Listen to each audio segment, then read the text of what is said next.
오늘은 요한복음 13장 8절에서 7절까지 말씀에서 알고 행하면 복이라는 제목으로 은혜를 받고자 합니다. 오늘 본문 말씀을 요약하면 예수님이 제자들의 발을 씻는 본을 보이신 것은 사람이 낮아질수록 복을 받고 또 그것을 행할수록 복을 받는다는 가르침입니다. 그런데 복이라는 말은 산상수훈에서 나오는 팔복에 나오는 단어와 똑같습니다. 이 뜻은 위대하다, 커진다, 성공한다 이런 뜻이 되는 것입니다. 그래서 우리 인생의 성공의 비결이라는 것은 하나는 낮아질 줄 아는 지식이 복의 근원이며, 둘째는 그 지식대로 행하면 복이 있다는 뜻이 되는 것입니다. 그래서 아는 것과 행하는 것은 분리되지 않고 하나라는 것으로 우리는 알아야 할 것입니다. 그러면 이 말씀을 더 깨닫기 위하여 몇 가지로 생각해 보겠습니다. 첫 번째로, 알고 행하면 복이라는 말은 낮아질수록 복이 된다는 뜻입니다. 사람은 본성적으로 높아지려고 합니다. 이건 가르쳐 주지 않아도 우리의 내면에 본능적으로 자리하고 있는 것입니다. 그러한 마음은 원래 에덴 동산에서 사탄이 아담과 이브에게 심어준 마음이 되는 것입니다. 창세기 3장 4, 5절에서도 뱀이 여자에게 이르되 너희가 결코 죽지 아니하리라. 너희가 그것을 먹는 날에는 너희 눈이 밝아져 하나님과 같이 되어 선악을 알 줄 하나님이 아심이니라. 여기서 선악을 안다는 말이 심각한 뜻을 가지고 있습니다.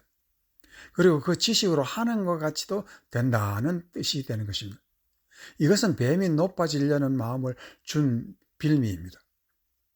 인간이 남보다 높아지려면 지식이라는 것을 강조합니다.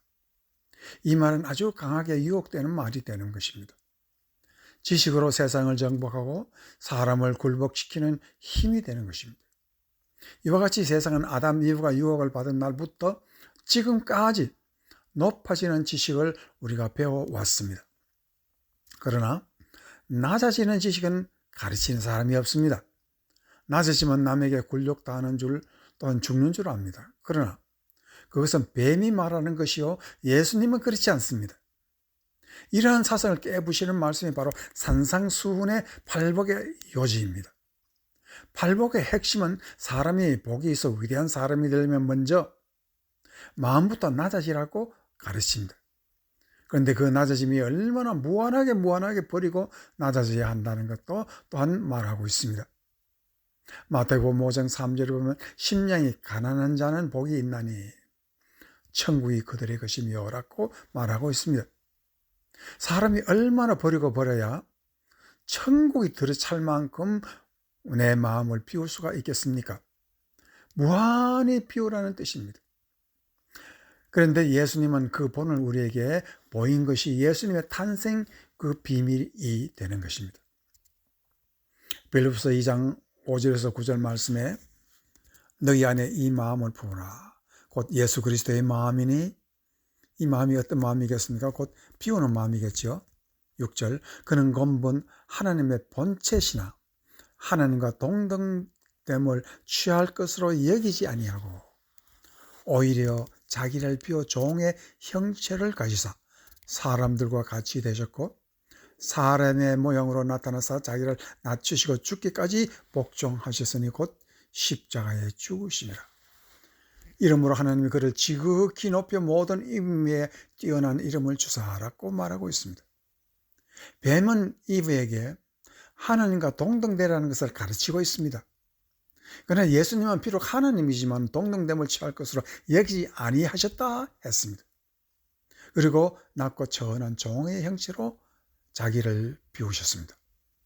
하나님 그를 그래서 지극히 높여라고 말하고 있습니다. 정말 우리가 높아지려면 비우라는 것입니다. 그리고 비우는 방법을 또한 알라는 것입니다. 그러나 세상 어디에도 비우는 지식을 가르치는 곳은 없습니다. 어떤 목적을 위하여 상업적 이득을 위한 비우는 지식을 가르치지만 영혼까지 속속들이 털어버리는 지식은 가르치지 않고 있습니다. 예수님은 어떠한 자신을 이렇게 배울 수 있었겠습니까? 그 비결은 오직 하나입니다. 오직 하나님 한 분만으로 채우게 원하는 것입니다. 즉 여기에서 독에 공기가 가득 차 있는데 그 공기를 뺄 방법이 진공밖에 없습니다. 그러나 이 독에 깨지 않고 공기를 빼는 방법은 물로 채우면 되는 것입니다. 예수님은 오직 아버지 한 분만으로 채우니 모든 권세, 권력, 능력, 부귀 모든 것 다 비웠다는 뜻이 되는 것입니다. 이것이 성경이 제기하는 충만의 뜻입니다. 그래서 신명기 6장 4절에서 5절 말씀을 이스라엘아 들으라. 우리 하나님 여호와는 오직 유일한 여호와이시니 너는 마음을 다하고 뜻을 다하고 힘을 다하여 내 하나님 여호와를 사랑하라.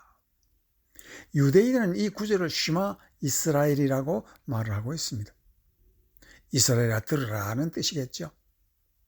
우리 하나님 여호와는 오직 유일한 여호와라라는 말의 뜻은 오직 여호와 하나님만이 내 마음을 다 채우고 모시라는 뜻입니다.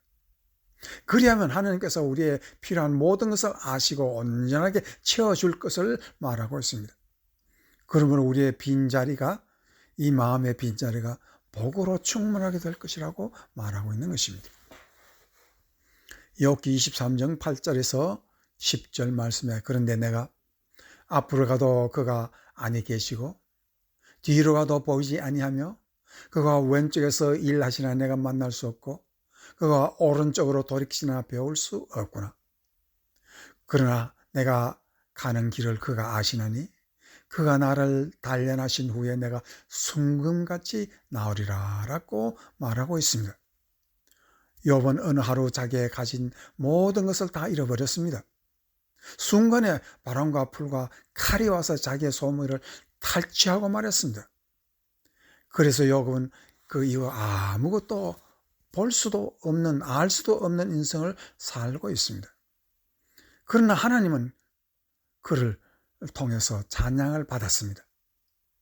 욥기 1장 21절 이르되 내가 못해서 알몸으로 나왔은즉 또한 알몸이 그리로 돌아갈지라.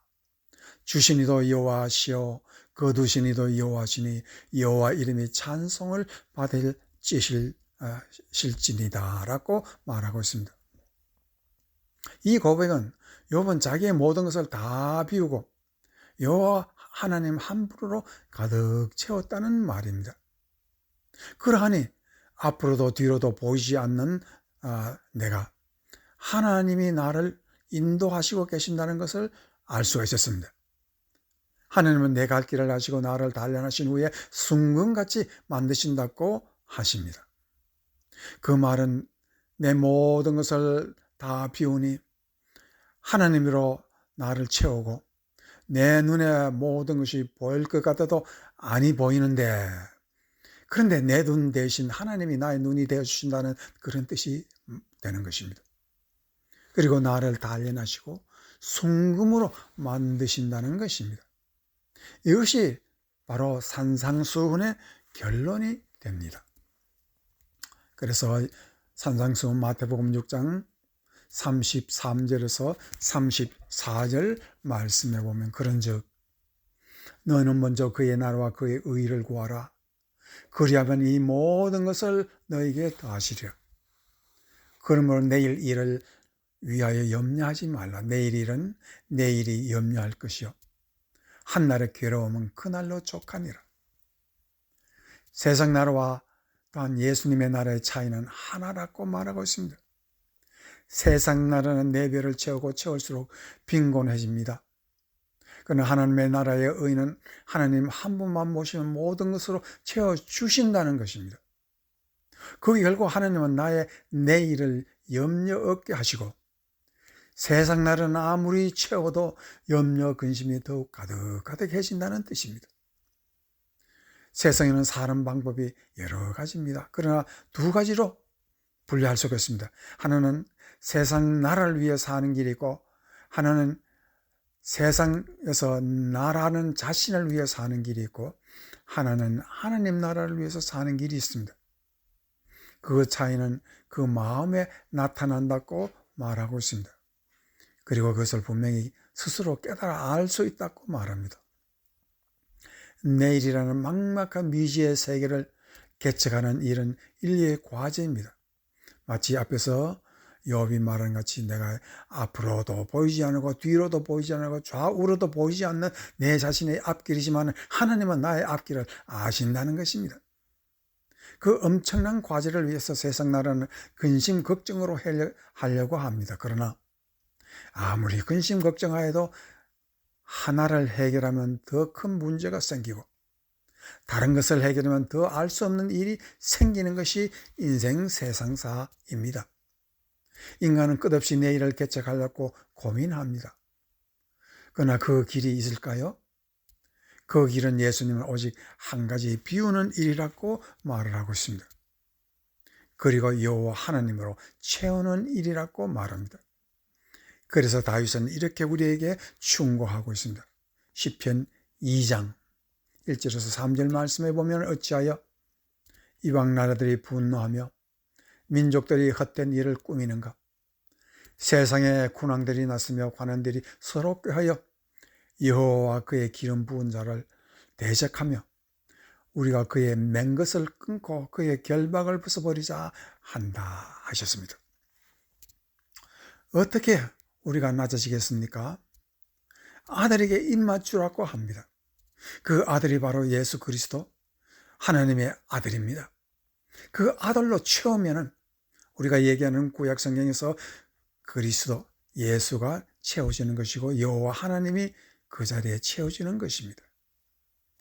예수님께 순종할 때 헛된 삶이 되지 않고 복이 된다는 것입니다. 이 지식을 알고 내 자신을 비우고 사는 사람에게는 하나님께서 무한한 복을 받는 그런 사람이 될 줄 믿습니다. 그와 같은 복을 받는 여러분이 되기를 축원합니다. 아멘.